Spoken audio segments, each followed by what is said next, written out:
अस्सलाम वालेकुम, आप देख रहे हैं हो क्या रहा है। मैं हूं Faisal Abbasi, group editor 92 news. Irshad Ahmed Arif सब साथ हैं। शुक्रिया इरशाद साहब आपका। अब तक की जो अहम खबर है वो PTI के सदर परवेज़ इलाही, उन्हें गिरफ़्तार कर लिया गया है। लाहौर से उन्हें गिरफ़्तार किया गया है और जो इत्तलात हैं उसके मुताबिक गुजरात और गुजरावाला में उन पर मुबैना तौर पर करप्शन के मुतादिद मुकदमात दर्ज हैं और इसी सिलसिले में उन्हें गिरफ़्तार किया गया है। इस मौके पर पंजाब की निगरान हुकूमत के तर्जुमान आमिर मीर ने ये कहा है कि परवेज़ इलाही फ़रार हो रहे थे और आज पंछी खुद ही पिंजरे में आ गया है। दूसरी जानिब हुकूमत पाकिस्तान की जानिब से अब ये इंदिया दिया जा रहा है कि 30 जून को ख़त्म होने वाले IMF के प्रोग्राम के बाद इस प्रोग्राम को जारी नहीं रखा जाएगा और फिर सितंबर से ऑनवर्ड नए प्रोग्राम के लिए पाकिस्तान कोशिश करेगा। सवाल ये है कि क्या जो बजट लाया जा रहा है उसमें IMF ने शर्त लगाई थी कि हमारी तजावीज़ शामिल की जाएँ। अगर IMF को शरीक कर लिया जाता है तो ये इंतखाबी बजट देना मुश्किल हो जाएगा। दूसरी इंपॉर्टेंट तरीन बात यह है कि अगर इस प्रोग्राम से इन हालात में इस तरह निकला जाता है तो सितंबर या अक्टूबर में IMF को कायल करना कितना आसान होगा। जो सियासी डेवलपमेंट्स हैं, जहांगीर तरीन और आसिफ जरदारी साहब के दरमियान एक तरह से मुकाबला जारी है। गुज़श्ता रोज़ 24 के करीब जो साबिक अरकान असम्बली और रहनुमा दीगर जमातों के, उन्होंने पाकिस्तान पीपल्स पार्टी में शिरकत इख्तियार की है। जहांगीर तरीन भी अब लाहौर आए हैं। ज़्यादा बंदे कौन इकट्ठे करेगा, ये भी एक मुकाबले की इस वक्त सूरत हाल है। इस पर भी बात करेंगे, ये पिक्चर कैसे अनफोल्ड होगी।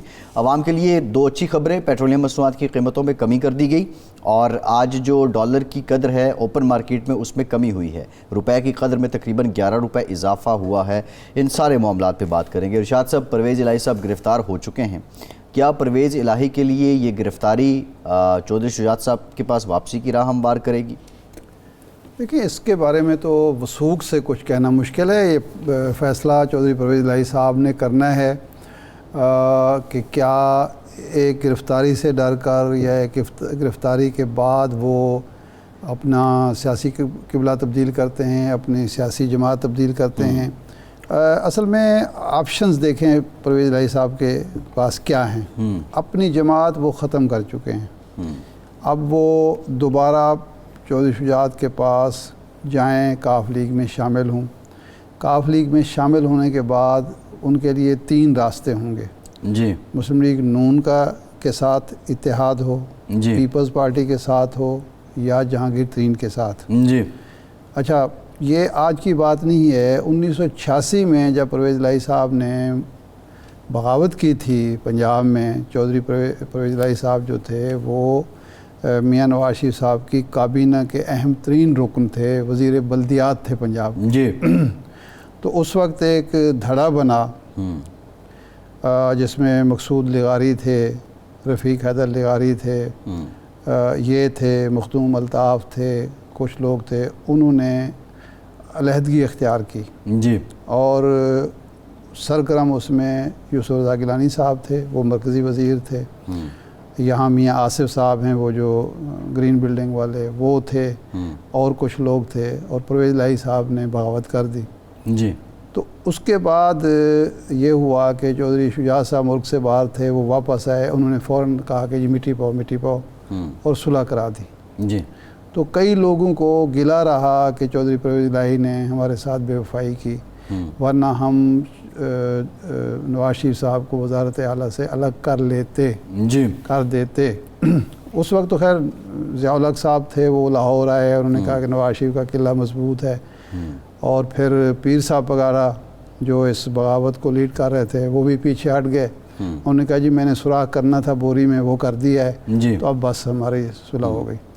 तो उसके बाद से एक टसल चलती रही शरीफ ख़ानदान में और चौधरी ख़ानदान जी। और शरीफ ख़ानदान को हमेशा ये गिला रहा कि चौधरी शुजात साहब जो हैं वो तो सुलहकुल शख्सियत हैं, लेकिन ये जो कभी कभी कोई मामला बनता है वो इनकी वजह से बनता है, परवेज़ साहब की वजह से। परवेज़ साहब का वो एक है पस मंज़र है। दूसरा, उनकी जहांगीर तरीन से भी नहीं बनती। जब जहांगीर तरीन के साथ थे फिर अलग हो गए, नून लीग में चले गए, वो सारी चीज़ें हैं। तो अब इनके लिए ये होगा कि जरदारी साहब या पीपल्स पार्टी के साथ तो टेबल होंगे, यही मेरा सवाल था। लेकिन पंजाब में वो क्या हैं, क्या काफली को कितना शेयर मिल रहा है, ये चीज़ें हैं। ये बड़ी इंपॉर्टेंट बात है। ये अब जो आने वाला मंजर है वो अगर जरदारी साहब के साथ आ भी जाते हैं तो काफली और जरदारी साहब भी क्या एक दूसरे के साथ आएंगे, ये भी एक सवाल है। बहरहाल साबिक वज़ीर-ए-आज़म पाकिस्तान शाहिद खाकान अब्बासी साहब ने हमें ज्वाइन किया है। अब्बासी साहब thank you very much for your time. Abbasi साहब हम सियासी मामलात पे भी आएंगे, लेकिन हम कुछ जो मुआशी मामलात हैं उस पर ज़रा आपकी राय लेना चाहते हैं। अब हुकूमत की जानिब से ये इंदिया दिया गया कि जो IMF का प्रोग्राम है जो 30 जून को इसका ये जायज़ा ये मरहला ख़त्म होगा तो इसके बाद हम इसको कंटिन्यू नहीं करेंगे। इसको हम यहीं ख़त्म कर रहे हैं। 30 जून का इंतज़ार किए बगैर हम 10वां और 11वां जायज़ा नहीं लेंगे। ये बात है असल में। तो ये आप समझते हैं कि उसके बाद जब पाकिस्तान दोबारा IMF के पास जाएगा तो ये आसानी से प्रोग्राम मिल जाएगा? जी, ये मैं समझता हूँ दुरुस्त फैसला है कि बजाय इसके कि अब आप रिव्यू पे टाइम सर्व करें। जी, आपको नए प्रोग्राम में वैसे भी जाना था रिव्यू के बाद, तो अभी से अगर वो रिनेगोशिएशन शुरू कर लें, क्योंकि ये चीज़ें नेगोशिएट करते वक्त लगता है जो टर्म्स हैं। लेकिन मेरा ज़ाती ख्याल है कि ये टर्म्स काफ़ी डिफ़िकल्ट होंगी पहले की निस्बत, क्योंकि ये 2 रिव्यू मुकम्मल नहीं हुए तो उससे कॉन्फिडेंस नहीं रहता इदारे के अंदर। लेकिन बहरहाल वो अब नेगोशिएशन कैसी होंगी ये हमारी जो तजर्बा है, जो हमारी टीम है उसके तजर्बे पे डिपेंड करता है। तो मेरा ख्याल है कि नए प्रोग्राम पे जो नेगोशिएशन है वो शुरू कर देनी चाहिए। उसमें एक रुकावट ज़रूर हायल होगी कि ये गवर्नमेंट के आखिरी चंद महीने हैं, तो IMF भी शायद ये चाहे कि हालांकि वक्त उसमें नहीं है, क्योंकि अगर इलेक्शन होते हैं अक्टूबर के अंदर तो नवंबर तक हुकूमत आती है, तो उस वक्त तक इंतज़ार करना भी ज़रा मुश्किल होगा। तो बहरहाल ये नेगोशिएशन शुरू हो जाएंगी, मेरा ख्याल अब शुरू कर देनी चाहिए। अच्छा अब्बास साहब, इसहाक डार साहब वज़ीर ख़ज़ाना हैं, वही मुज़ाकरात करेंगे। उनका तजर्बा जो नवंबर से अब तक सामने आया है वो तो ये हुआ कि वो IMF को कायल नहीं कर सके, तमाम शराइत मानने के बावजूद 9th रिव्यू की जो रकम थी $1 अरब 30 करोड़ वो नहीं ले पाए। तो आप समझते हैं कि उनकी शराइत मज़ीद सख्त होंगी और इसहाक डार साहब में ये आलियत है कि वो नया प्रोग्राम, अच्छा प्रोग्राम, पाकिस्तान के लिए मुफीद प्रोग्राम ले सकें? देखिए, डार साहब का एक साबका तजर्बा है। इस दफ़ा यकीनन मुश्किलात पेश आई हैं, लेकिन ये गैर मामूली हालात हैं जी। और वैसे भी एक हुकूमत जो किसी और के हुकूमत के नेगोशिएट किए हुए टर्म्स को जब इम्प्लीमेंट करने की कोशिश करती है जी, और ख़ास तौर पर जब उस हुकूमत ने खुद ही अपने हर एग्रीमेंट को तोड़ा हो और बड़ी बुरी तरह से तोड़ा हो, तो फिर एतमाद बहाल करना IMF का बड़ा मुश्किल हो जाता है। तो बहरहाल जब आप री नेगोशिएट करेंगे तो फिर ज़रा ओनरशिप भी आपकी होती है, और उसमें क्योंकि पहला जो एक पाकिस्तान ने अपनी तारीख का पहला IMF प्रोग्राम मुकम्मल किया था, उसकी लीडरशिप भी डार साहब ने की थी, तो उनका तजर्बा है इस मामले में, तो मुझे उम्मीद है कि इंशाल्लाह इसको मैनेज कर लेंगे। अच्छा, ये फरमाएं कि आप चूँकि मईशत का भी आपका तजर्बा है, आपके स्टडी भी है, मिफ्ता इस्माइल साहब जो वादा खिलाफ़ी हुई या प्रोग्राम को तोड़ा गया वादा, वो तो था उनकी हुकूमत जो साबका हुकूमत थी। मिफ्ता इस्माइल साहब ने उसको कंटिन्यू कर लिया, लेकिन डार साहब नहीं कर सके। ये क्या वजह थी? हुकूमत वही है, सिर्फ एक शख्स जो है जो वादा खिलाफियों के बावजूद वो कंटिन्यू करने में कामयाब रहता है, वो ले लेता है प्रोग्राम। दूसरा आदमी जिसका तवील तजर्बा है वो नहीं ले पाता। देखिए, आपको याद होगा कि उस वक़्त भी काफ़ी टाइम लग गया था, क्योंकि एक बुनियादी फ़ैसला करना था जो बहुत मुश्किल फ़ैसला था कि जो इमरान खान साहब ने जाते हुए पेट्रोल की कीमतें ख़रीद से कम कर दी, उस पर जो तमाम वादे किए थे पेट्रोलियम लेवी के वो भी नहीं इम्प्लीमेंट किए, वो भी ख़त्म कर दिए, और GST भी ख़त्म कर दिया जी। यानी तकरीबन $1 अरब पाकिस्तान हर महीने पेट्रोल पे नुकसान कर रहा था अपना। तो उसको मैनेज करने में वक्त लगा, तो उस वक्त भी वक्त लगा था। उसके बाद डार साहब आए हैं। मेरा ज़ाती ख्याल ये था कि जो पहला रिव्यू था उसको मैं जल्दी मुकम्मल कर लेना चाहिए था, बहरहाल वो नहीं हुआ। उसके क्या मुहर्रकात हैं मैं उनसे ज़्यादा आगाह नहीं हूँ, लेकिन कोशिश हमेशा प्रोग्राम में यही होनी चाहिए कि आप रिव्यू जल्दी मुकम्मल करें, ताकि आपको अगला टारगेट जो है वो उसमें आसानी पैदा हो, या कम से कम वो क्लैरिटी आ जाए कि क्या एक्सपेक्टेशंस हैं IMF की। क्योंकि IMF जो होता है, जो भी आपके लेंडर्स होते हैं, चाहे वो बायलैटरल हों यानी दूसरे ममालिक हों या मल्टीलैटरल इदारे हों, वो IMF की ओवरसाइट पे ही डिपेंड करते हैं। जो उससे आपकी ओवरसाइट होती है इकॉनमी, उसी पे डिपेंड करते हैं, उसी से वो कॉन्फिडेंस हासिल करते हैं आपके बारे में। तो हमारी बदकिस्मती से एक पिछले साहबका इमरान खान साहब का दौर था 3-4 साल का, उसमें एक गैर जिम्मेदाराना रवैया रखा गया माशी मामलात में। तो आज हमें सबसे बड़ा ऑब्स्टिकल वो है।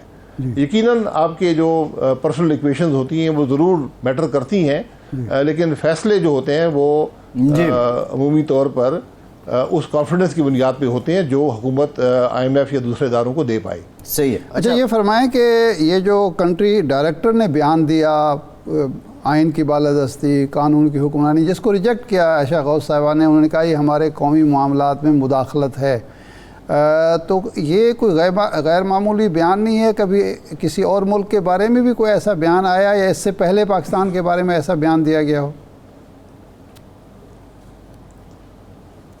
देखिए, मुझे याद तो नहीं है, ना मैं पूरे दावे से कह सकता हूँ कि पाकिस्तान या किसी और मुल्क के बारे में बयान आया है, लेकिन ये एक हकीकत है कि आपकी मईशत और सियासत जुड़ी होती हैं। अगर सियासी इस्तेहकाम नहीं होगा उसका एक असर मईशत पर पड़ता है।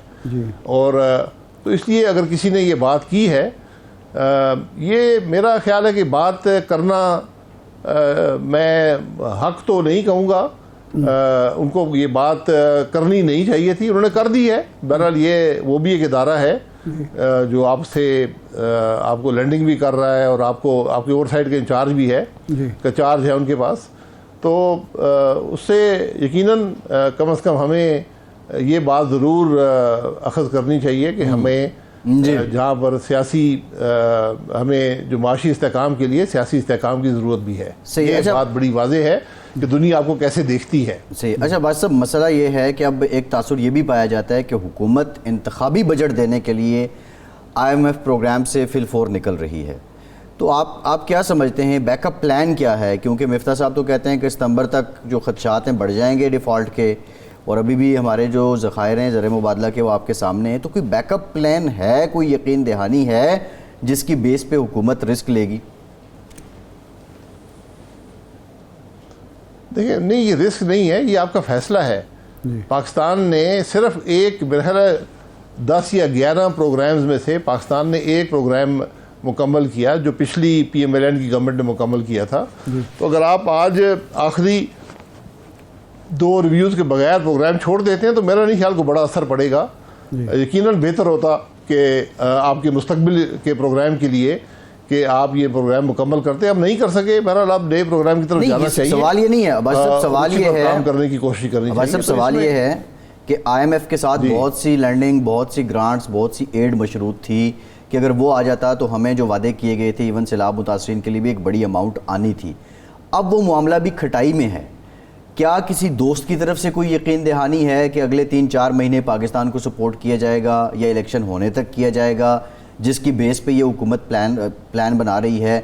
या पाकिस्तान के पास तो जो फिगर है स्टेट बैंक के वो तो इतने हौसला अफजा नहीं है, उसको देख के तो नहीं लगता कि पाकिस्तान की हुकूमत अवाम को रिलीफ देने की पोजीशन में है। देखिए, ये बात मैं इससे ज़्यादा इत्तेफाक नहीं करूँगा। आप यकीनन IMF प्रोग्राम मुकम्मल करते फिर नया प्रोग्राम नेगोशिएट करते तो वो आपको ज़्यादा मैनेजेबल सिचुएशन थी।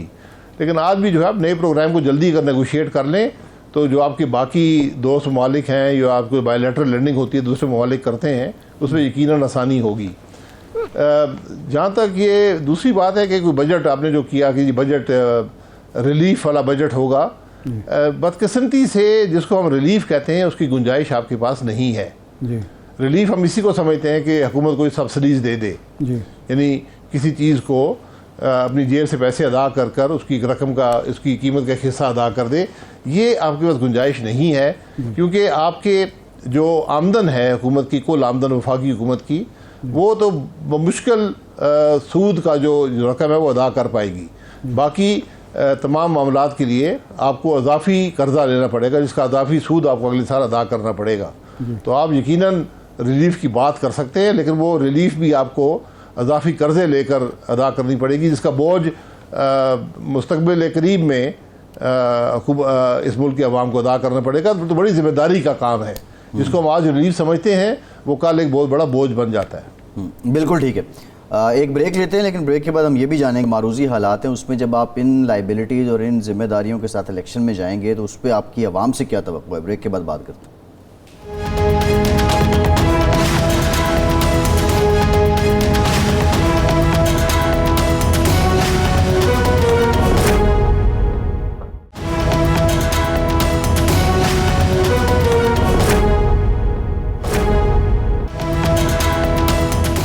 ब्रेक के बाद एक बार फिर से आपको खुशामदीद कहेंगे। अब्बासी साहब, एक और जो डेवलपमेंट है, आज जो रुपए की कदर है तकरीबन वो 11 रुपए ओपन मार्केट में बढ़ी है, डॉलर की कदर कम हुई है।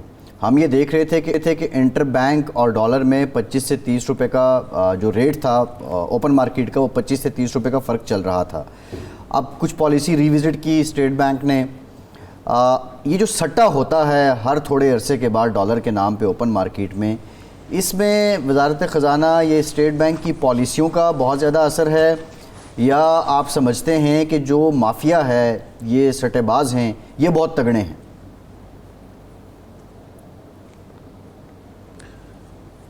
देखिए, ये एक पेचीदा मसला होता है, हम इसको बड़ा आसान समझते हैं। बुनियादी तौर पर सप्लाई डिमांड की बात है। करेंसी भी एक कमोडिटी की तरह सप्लाई डिमांड पे चलती है, और इसकी दूसरा जो इसमें बड़ा पहलू होता है कि हुकूमत किस हद तक अपनी करेंसी को डिफेंड करना चाहती है या उसको करने की सलाहियत रखती है। तो जब आपकी डिमांड कम होगी तो यकीनन रुपए की कदर में इजाफा होगा। जब डिमांड ज़्यादा बढ़ेगी तो उसमें कीमत उसकी कम हो जाती है। इसी तरह अगर हुकूमत के पास वसाइल हों और वो करेंसी को डिफेंड करे तो उससे एक प्राइस स्टेबल रहती है या थोड़ी आपकी करेंसी स्ट्रॉन्ग हो जाती है। पूरी दुनिया में ऐसे ही होता है। तो इस वक्त चूँकि एक डिमांड कंप्रेशन आई है और आपकी जो कमोडिटी प्राइसेस हैं वो भी नीचे जा रही हैं, यानी तेल में 30-40% की कमी आई है जो दुनिया की मार्केट में, तो आपकी सबसे बड़ी इंपोर्ट जो है अगर उसके अंदर कमी आएगी तो डॉलर आपके ज़्यादा हो जाएंगे। तो ये मार्केट इन चीज़ों को असेस करती है और इसी पर सट्टा वट्टा भी इसी मामले पर चलता है। हमारी थोड़ी कम्प्लेक्सिटी ये भी है कि अफ़गानिस्तान के जो फॉरेन करेंसी नीड्स हैं वो भी हम ही प्रोवाइड करते हैं, तो उसका भी एक इम्पैक्ट आता है कि उनकी डिमांड और ये कॉम्प्लिकेशंस हैं सारी मार्केट के अंदर।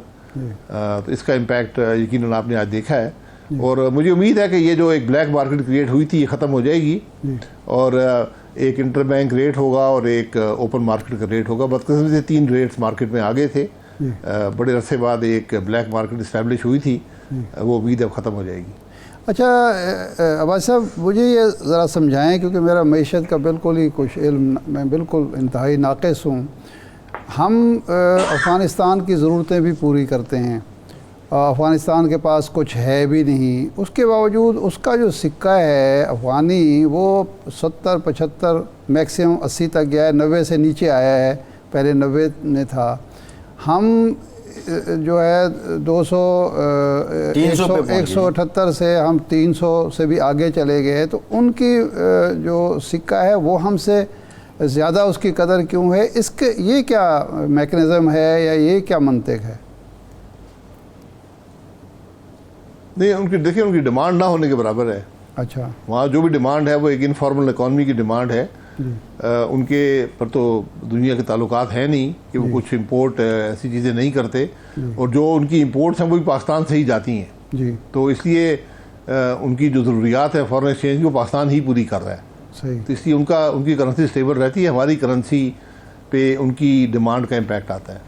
नहीं, कहीं वजह ये तो नहीं है कि हमारे यहाँ जो अखराजात में जो अदम तवाज़ुन होता है, हमारे यहाँ कोई कंट्रोल नहीं है हुकूमत का, ना करेंसी मार्केट पे, ना स्मगलिंग पे, ना ये भी कोई फैक्टर्स हैं? नहीं, बिल्कुल ये फैक्टर्स हैं। हमारा एक बड़ा मुल्क है, ये हर चीज़ हमें इम्पैक्ट करती हैं। अब जो कुछ अफगानिस्तान में हो रहा है सारा एक इनफॉर्मल इकॉनमी के ज़रिए हो रहा है, ये फॉर्मलाइज तो है नहीं कि यहाँ से कोई फॉर्मली वहाँ पैसे जाते हों या वहाँ से फॉर्मली कोई चीज़ें खरीदी जाती हों, ये सब इनफॉर्मल इकॉनमी है, तो उसका बोझ भी हम ही बर्दाश्त करते हैं। माजी में जब वहाँ पर बेपनाह डॉलर्स आते थे, जो कोलेशन थी वहाँ पर अमेरिका की, तो वो बहुत बेपनाह डॉलर्स आते थे। उस वक्त वहाँ से फ़्लो पाकिस्तान की तरफ होता था, उनके डॉलर खर्च करने की जगह पाकिस्तान होती थी, तो पाकिस्तान को उससे फ़ायदा होता था। और ये जो अरसा हमारी करेंसी स्टेबल रही है, उसका भी एक असर रहा है कि वहाँ पर अरबों डॉलर साल के आया करते थे, जिसका एक बड़ा हिस्सा पाकिस्तान में आकर बिकता था, तो यहाँ आपकी करेंसी को स्टेबल रखता था। अब वो मामला रिवर्स हो गया है, उनकी करेंसी स्टेबल है, हमारी करेंसी पे उसका बोझ आ रहा है। अब सियासी मामलात की तरफ आते हैं। आज चौधरी परवेज़ इलाही साहब भी गिरफ़्तार हो गए, कुछ मीडिया पे ख़बरें चल रही हैं कि कुछ और लोग भी गिरफ़्तार होंगे। तो इन गिरफ़्तारियों से हमारी सियासत का क्या रुख मुतय्यन हो रहा है? इन गिरफ़्तारियों से कोई फ़ायदा होगा? ये कानून की बालादस्ती, कानून की हुक्मरानी का इशू है, या ये भी कोई सियासी इशू है? जी देखिए, जब भी कोई गिरफ़्तार होता है तो हम यही कहते हैं जी ये कानून की बालादस्ती है, ये नेशनल सिक्योरिटी का मसला है। बात ये है कि गिरफ़्तारी क्यों की जाती है। गिरफ़्तारी उस वक़्त होती है, सियासी लीडर की होती है, ये होनी चाहिए जब वो शामिल तफ्तीश ना हो। जब भी आप इक़्तिदार में रहें तो फिर आपको एहतसाब का सामना करना पड़ता है। हमारे मुल्क में जो एहतसाब का अमल है उसके बारे में बहुत शकूक व शुबहात हैं, सही, और उनके अंदर एक बड़ी हकीकत भी है। अब परवेज़ इलाही साहब को पहले भी इन्वेस्टिगेशन में बुलाया गया, वो जहाँ तक मेरा नॉलेज है वो नहीं गए।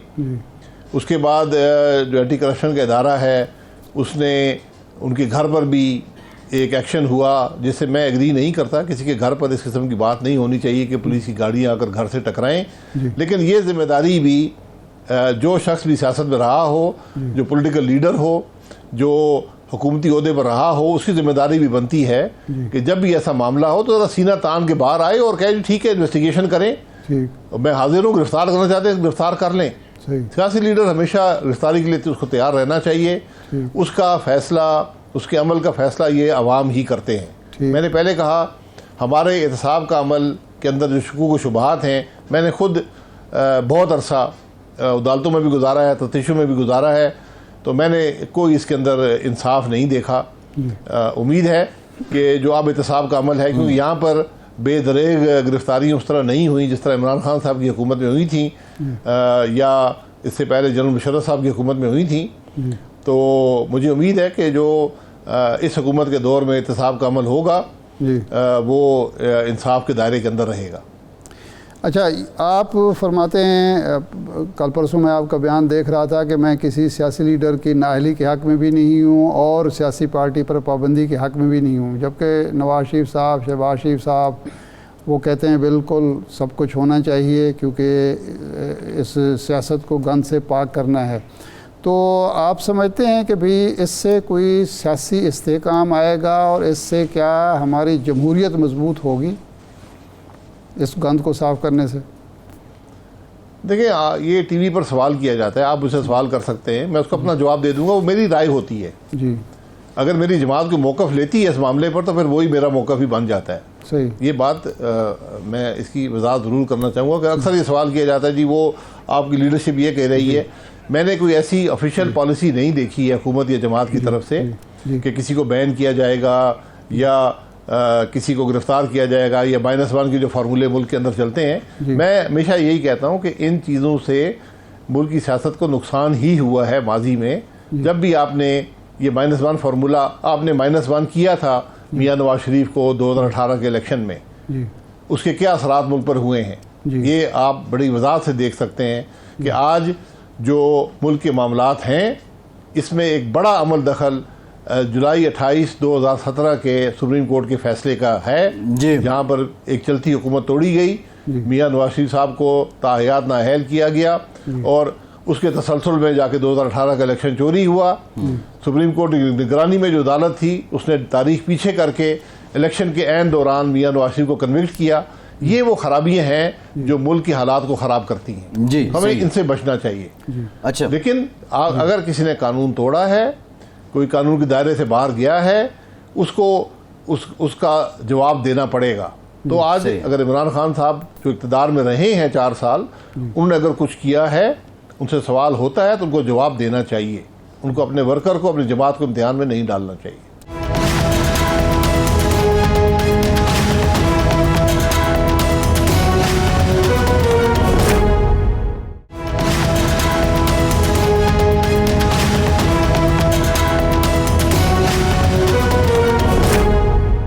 अच्छा अब्बासी साहब, अब हम ये देख रहे हैं कि आसिफ जरदारी साहब ने लाहौर में हैं, जहांगीर तरीन साहब भी लाहौर आ गए हैं, और खेप की खेप जो साबिक लेजिस्लेटर्स हैं या मेंबर्स हैं असम्बलियों के, वो उनके साथ शामिल हो रहे हैं।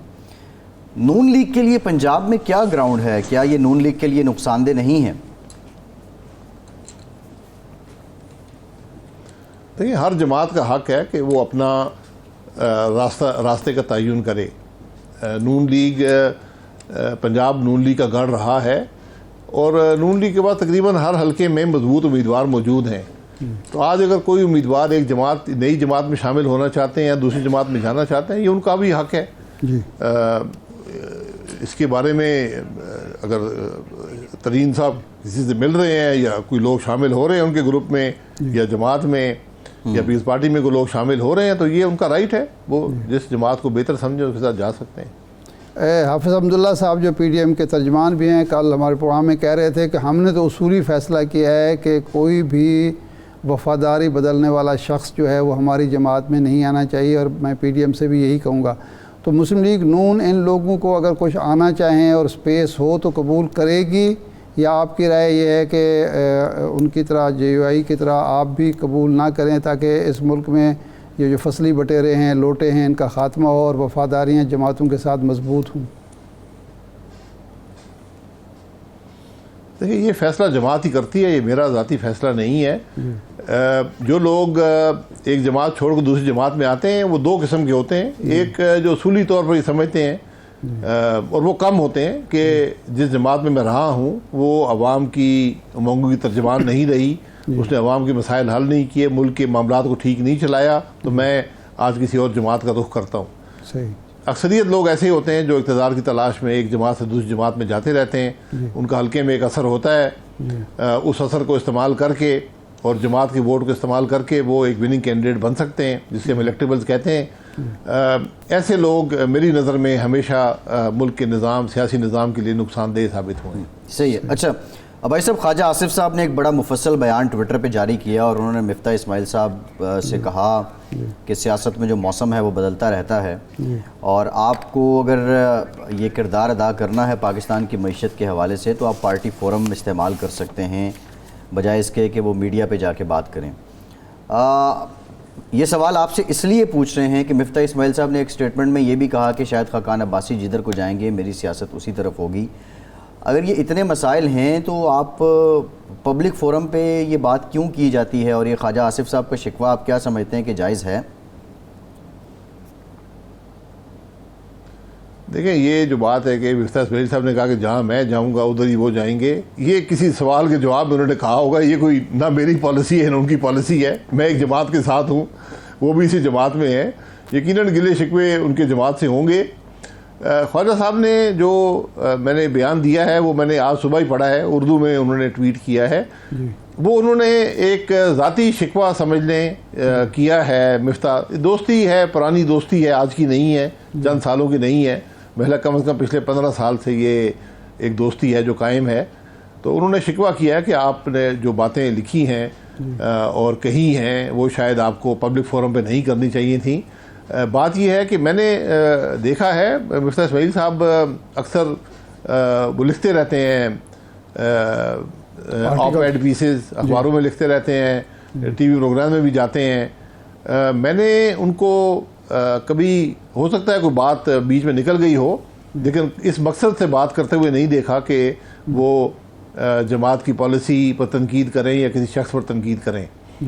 सवाल किया जाता है कि जैसे आप मुझसे सवाल कर सकते हैं कि आपका क्या ख्याल है IMF के प्रोग्राम के बारे में या मईशत के बारे में, तो उसका एक जो शख्स भी जानता है इन मामलात के, वो अपनी राय दे देता है। उस राय का मतलब ये नहीं होता कि मैं जमात से इख्तलाफ कर रहा हूँ। बहरहाल ये ख्वाजा साहब का हक था, उन्होंने अपनी बात कर दी है। मिफ्ता साहब कहा क्या कि वो जवाब भी दे सकते हैं कि मैंने क्या किया ये नहीं किया, लेकिन मैं नहीं समझता हूँ कि ये बात पब्लिक फोरम की है। ख्वाजा साहब का ने अपनी बात कर दी है और उन्होंने एक गिले शिकवे के अंदाज में की है।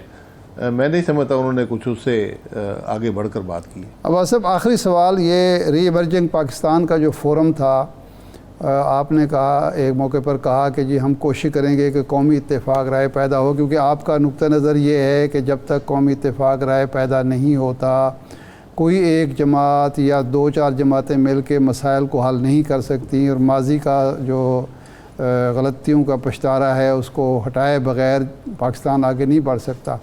तो क्या वजह हुई कि आप ये काम नहीं कर सके? कहीं से आपको पॉजिटिव रिस्पांस नहीं मिला या आपने पहले ही मरहले पर कोशिश ही नहीं की, ये तय कर लिया कि हमारा ये काम नहीं है? नहीं, हमने बात कर दिया, ये फोरम कायम है, ये फोरम चलता रहेगा। इस फोरम का मकसद, आज आप बात कर रहे हैं तो यही मकसद था कि आप भी इस बात का नोटिस लें कि मुल्क के मामलात कौन चलाएगा। सही। मैं हर दफ़ा मैं टीवी ज़रा कम देखता हूँ, लेकिन मेरा ख्याल तकरीबन 100 टीवी पर प्रोग्राम रोज़ होता है। उस पर हर किस्म की बात होती है, फलाने ने क्या कहा, फलाने ने क्या किया, आज सियासत में क्या हो गया है, लेकिन कभी ये बात नहीं हुई कि मुल्क के मसाइल हैं क्या, मुल्क के मसाइल का हल क्या है। तो ये फोरम उसके लिए, फोरम आज भी कायम है, इसके बाद भी कायम रहेगा कि मुल्क के मसाइल की बात की जाए, उनके हल की बात की जाए। और एक बात कम अज़ कम मुझे बड़ी वाज़ेह है कि आज किसी एक जमात के पास वो सलाहियत नहीं है कि वो मुल्क के मामलात जो जिस नहज पर पहुंच गए उनको चला सके या उनको हल कर सके, क्योंकि आज जो रिफॉर्म्स चाहिए वो इतने वसी हैं और इतने मुश्किल हैं कि आज कोई जमात भी उसका बोझ बर्दाश्त नहीं कर सकती। हमारी जमात ने हुकूमत ली है और उसने एक भारी सियासी कीमत अदा की है, इसका असर आपको पोल्स में नज़र आएगा, लेकिन मुल्क के मुफाद के लिए ये काम किया गया है। अब ज़रूरत इस बात की है कि आज एक कॉमन नेशनल एजेंडा तय किया जाए, सियासी लीडरशिप भी बैठे, मिलिट्री लीडरशिप भी बैठे और जुडिशल लीडरशिप भी बैठे और ये तयन कर लें कि हमने मुल्क आगे कैसे चलाना है। कि कल कोई एक जमात भी, मैं नहीं समझता हूँ कि कोई जमात अक्सरियत हासिल कर सकेगी, या अक्सरियत हासिल भी कर ले तो उसके अंदर ये सलाहियत हो कि मुल्क के मामलात को जिन रिफॉर्म्स की ज़रूरत है वो उन रिफॉर्म्स को इम्प्लीमेंट कर। बिल्कुल ठीक। तो आज सबको मिलकर ये मुश्किल मराइल तय करने पड़ेंगे। जी ठीक, बहुत शुक्रिया साबिक वज़ीर-ए-आज़म शाहिद खाकान अब्बासी साहब आपका। ब्रेक के बाद बात करेंगे। फॉरेक्स एक्सचेंज एसोसिएशन ने हुकूमत को माहाना $1 अरब देने की ऑफ़र की है। अब इसकी वो डिमांड क्या है इसके बदले में, ब्रेक के बाद इस पर बात करते हैं।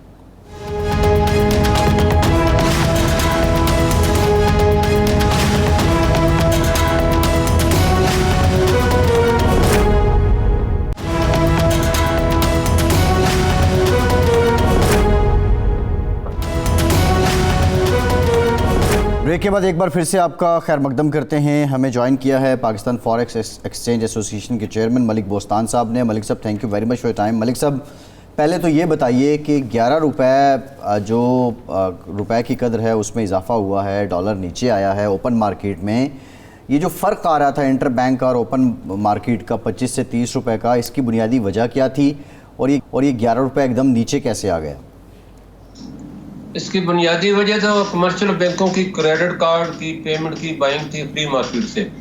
कल जब रेट 315 का हुआ और मुझे सागडार साहब ने फ़ोन किया कि क्या वजह है कि इंटर बैंक और फ्री मार्केट का रेट इतना ज़्यादा बढ़ चुका है, 30 रुपये हो चुका था।